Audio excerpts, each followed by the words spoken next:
سکندر اعظم کا ایک سپاہی تھا، سکندر، نام بھی سکندر تھا، جیسے جنگ شروع ہوتی تھی وہ بھاگ جاتا تھا، جب بھی جنگ شروع ہوتی تھی وہ بھاگ جاتا تھا۔ ایک دن سکندر اعظم نے اسے بلایا، کہتا یار یا اپنا نام بدل لے یا کام بدل۔ سامعین، اگر آپ نے دنیا میں کامیاب ہونا ہے تو کامیاب ہونے کے لیے آپ کو پہلے مائنس ہونا پڑتا ہے، زیرو پر کھڑے ہو کر بھی آپ کامیاب نہیں ہو سکتے۔ اس کی آپ کو مثال میں دیتا ہوں۔ بسم اللہ الرحمن الرحیم۔ میرے چینل کے معزز سامعینو، آج جس ٹاپک پر میں آپ سے بات کرنا چاہتا ہوں، میں کہتا چاہتا ہوں آپ سے کہ زندگی میں کبھی آپ اسٹرک آف ہو جائیے نا، تو کبھی کبھی اللہ کی رضا پر بھی راضی ہو جایا کرو۔ آپ سوچتے ہیں نا زندگی کے میں کہ میرے ساتھ ایسا کیوں ہوا، اس میں بھی اس رب کی کوئی مصلحت ہوتی ہے۔ شاید آپ کو کسی ایسے کرائسس سے گزار کر رب آپ کو پختہ کرنا چاہتا ہے، ایسے تجربات میں سے آپ کو گزارنا چاہتا ہے، آپ کی پرسنالٹی کو نکھارنا چاہتا ہے۔ مطلب بندہ ایک چوچا ہے، رب اسے پکڑ کے ایسے کرائسس میں کھڑا کر دیتا ہے، اسے شیر بنانا۔ آپ کو جب اس کرائسس میں کھڑا کرتا ہے تو جب آپ اس میں سے نکلتے ہیں نا، نکھر کر آتے ہیں، تو یاد رکھیے کہ زندگی میں ایسے چیلنجز کا آ جانا، مشکلات کا آ جانا، ٹینشن کا آ جانا، یہ مانیے کہ اس رب کائنات کی آپ پر بڑی کرم نوازی ہے کہ وہ ذات آپ کو کچھ دینا چاہتی، کچھ نکھارنا چاہتی ہے، آپ کے اندر سے آپ کا ٹیلنٹ باہر نکالنا چاہتی ہے۔ تو یہ بھی اس رب کا ایک طریقہ کار ہوتا ہے اپنے انسانوں کو جو ہے نا اس انداز سے نکھارنے کا۔ یعنی کہ دل کی جو زمین ہے نا، کوئی ایسی مشکل آئی ہے جو اس میں حل پھیرنا ہی آئی ہے، کوئی ایسے حالات ہیں جو آنکھ میں نمی لانا چاہتے ہیں آپ کی، کوئی ایسے حالات آئے ہیں جو آپ کا دل نرم کرنا چاہتے ہیں۔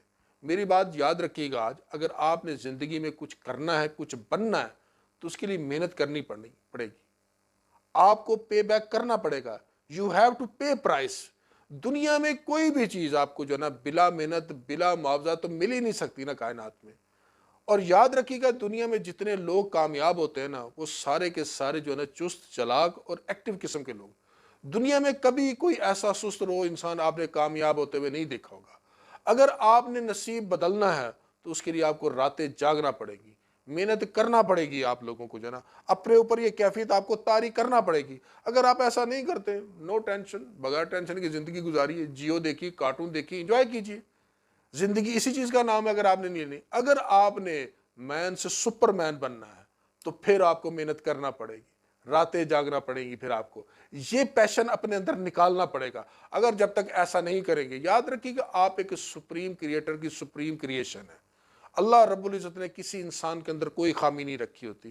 بعض دفعہ ہم اپنی ذات کے ساتھ بھی شکوہ کر رہے ہوتے ہیں کہ رب نے میرے اندر یہ صلاحیت نہیں رکھی، یہ صلاحیت نہیں رکھی۔ آپ دنیا میں کسی انسان نے کوئی مشینری بنائی ہو، کوئی موٹر، کوئی کار، کوئی موٹر سائیکل، کوئی ایسی چیز بنائی ہو، کبھی ان سے کوئی سوال کر کے دیکھیے گا کہ یار اس میں کوئی خامی ہے، کوئی کمی ہے؟ وہ کہے گا نہیں۔ انسان اپنی بنائی چیز کے اندر یہ دعویٰ کرتا ہے کہ میں اس کے اندر کوئی خامی نہیں ہے، تو پھر کیا میرے مالک کی بنائی مخلوق بھی کوئی کمی ہو سکتی؟ دنیا کے اندر میں نے کبھی کسی ایسے انسان کو ترقی کرتے ہوئے نہیں دیکھا جو رائٹ ٹائم کے انتظار میں رہتا ہو۔ یاد رکھیے گا کہ وہ رائٹ ٹائم زندگی میں کبھی نہیں آتا۔ رائٹ ٹائم کیا ہوتا ہے؟ جو آپ کی رائٹ ایج میں ہوتا ہے۔ بعض لوگ جیسے مجھ سے بھی سوال کرتے ہیں کہ سر آپ اس فیلڈ میں یہاں تک کیسے پہنچ گئے، آپ کے اندر اتنا کانفیڈنس کیسے آ گیا؟ میں نے کہا یار یہ سفر میں نے بہت پہلے شروع کر لیا تھا۔ بعض لوگوں کی یہ حالت ہوتی ہے نا کہ وہ اس انتظار میں، رائٹ ٹائم کے انتظار میں بیٹھ کے اپنا سفر ہی نہیں شروع کرتے۔ جب ٹائم آتا تو ان کے اندر وہ ویلی ختم ہو چکی ہوتی، جب انہیں موقع ملتا ہے تو ان کے اندر وہ پوٹینشل ہی ختم ہو چکا ہوتا ہے۔ تو لہٰذا یہ بھی ایک طریقہ کار ہے آپ کا ترقی کرنے کا۔ رائٹ ٹائم پر آپ کلک کیجئے، اپنا گول سیٹ کیجئے کہ میں نے کرنا کیا ہے اس دنیا کے اندر۔ اگر نہیں کریں گے تو یاد رکھیے گا آپ کے پیچھے بہت سارے لوگوں کا ایک ریلا آ رہا ہے جو آپ سے آگے نکل جائے گا، وہ آپ کو روند کر نکل جائے گا، آپ کو وہ اٹھنے کا موقع بھی نہیں دیں گے۔ تو لہٰذا آپ لوگوں نے اس معاشرے کے اندر کنٹریبیوٹ کرنا ہے۔ یاد رکھیے گا کہ جب آپ یہ سوچتے رہ جائیں گے کہ حالات سازگار ہو جائیں تو پھر میں کام شروع کروں گا، حالات سازگار نہیں ہوتے۔ یہ وقت کا دھارا آپ کو خود موڑنا پڑے گا، اس مخالف سمت میں آپ کو خود چلنا پڑے گا۔ اگر آپ اسی انتظار میں بیٹھے رہ گئے تو پھر آپ انتظار کرتے رہ جاؤ گے۔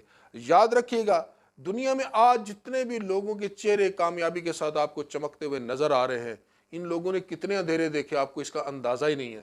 صرف آج ہم ان کی کامیابی دیکھ کے کہتے ہیں وہ ایسے کر گئے، وہ ایسے کر گئے۔ وہ جو کمپاؤنڈ افیکٹ تھا، جو انہوں نے مسلسل جو عمل کیا تھا، کرتے کرتے وہ اس مقام پر عام پہنچے اور انہوں نے دیکھ لی، ایسا ان کا نام بنا دیا۔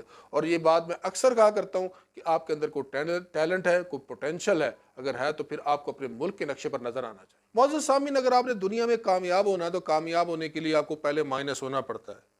زیرو پر کھڑے ہو کر بھی آپ کامیاب نہیں ہو سکتے۔ اس کی آپ کو مثال میں دیتا ہوں کہ اگر آپ کسی یعنی کہ ندی پر کھڑے ہیں اور آپ بہت بڑی ندیوں سے آپ کراس کرنا چاہتے ہیں تو ایک دم آپ جمپ مار کر کراس نہیں ہوتے. آپ زیرو پر کھڑے ہیں, آپ پیچھے ہٹتے ہیں, پیچھے سے دوڑ کر آتے ہیں اور اس ندی کو کراس, یعنی زیرو سے آپ کو پیچھے پہلے مائنس ہونا پڑتا ہے.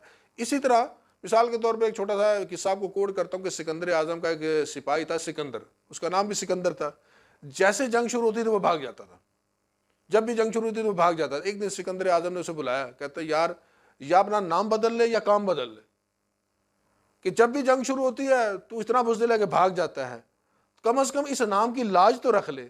تو میں آپ کو یہاں ایک بات کہنا چاہتا ہوں کہ پہلے آپ اپنی بیسک ڈیپتھ جو ہے نا اسے جانیے, محنت کیجئے, کوشش کیجئے, اسٹرگل کیجئے, لگے رہیے. جب آپ اس طرح لگے رہیں گے نا تو یاد رکھیے نا, پھر آپ کو ایسے لوگ بھی یہ قدرت کا ایک پرانا اسلوب رہا ہے, وہ ایسے لوگوں سے پھر آپ کو ملوا دیتا ہے, کوئی راستہ بتا دیتا ہے, کوئی صحیح راہ پر ڈال دیتا ہے آپ کو. مخالفتیں بھی آتی ہیں, سب کچھ ہوتا ہے, لیکن جب آپ مستقل مزاج رہتے ہیں نا تو پھر وہ کائناتی قوتیں جو قدرت کا ایک نظام چل رہا ہوتا ہے نا یہ آپ کے ساتھ مل جاتا ہے, پھر یہ آپ کا معاون بن جاتا ہے. اگر پھر بھی میری آپ کو بات کو سمجھ نہ آئے نا کہ نیگیٹو تھنکنگ جو ہوتی ہے نا آپ کے اندر نیگیٹیوٹی کو کیسے جنم لیتی ہے, ایک چھوٹا سا آپ کو تجربہ بتاتا ہوں. آپ ایسے بیٹھ جائیے, اپنی آنکھوں کو بند کر لیجئے, اپنے آنکھوں کو بند کرنے کے بعد تصور میں اپنے دشمن کو سوچیے, پھر کسی اوزار ہتھیار کسی اسلحے کے ساتھ اسے بلاسٹ کرنے کا بھی سوچیے, اور چند سیکنڈ کو بعد جب آپ اپنی آنکھیں کھولیں گے نا آپ کے اپنی جسم کی کیفیت بدل چکی ہوگی. یہ وہ نیگیٹیوٹی کے اثرات ایک سوچ کے ساتھ پیدا ہو گئے آپ کے ساتھ. یعنی اگر آپ کو کسی کے منہ پر کوئلے اٹھا کر مارنے تو پہلے آپ کا اپنا ہاتھ جلنا ہے. تو اس لیے جب آپ اس سچی راہ پر چلیں گے, جیسے واصف علی واصف صاحب کا ایک بڑا خوبصورت سا جملہ وہ کہتے ہیں کہ سچا مرید جو ہے نا وہ جھوٹے مرشد سے بھی اچھا راستہ لے لیتا ہے. جب آپ کے اندر اپنی راست بازی ہے, مستقل مزاجی ہے, تو پھر آپ کو منزل آپ سے دور نہیں ہو سکتی. تو لہٰذا ان ساری باتوں کو کرنے کا مقصد صرف یہی تھا کہ آپ کے اندر جو ٹیلنٹ ہے وہ اس سے باہر نکالنا, ایکسپلور کرنا اور اس کے مطابق اس سوسائٹی میں عمل کرنا, تاکہ آپ بھی اس سوسائٹی کے اچھے کارآمد فرد بنیے. انہی الفاظ کے ساتھ اجازت چاہوں گا, پھر ملوں گا کسی نئے ٹاپک کے ساتھ. تب تک کے لیے والسلام علیکم.